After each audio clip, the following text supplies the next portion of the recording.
Hey guys, welcome back to another tutorial video. So in today's video, I'll show you how to view your lab results in MyChart. So first, open the MyChart app or website and sign into your account. Now from the main menu, look for test results or a similar option.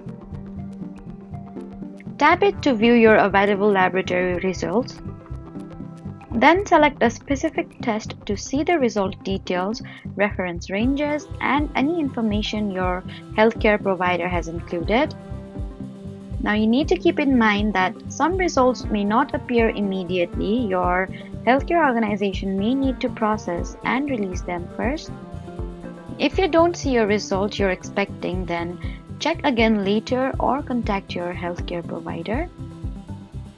And remember, don't interpret an abnormal result on your own.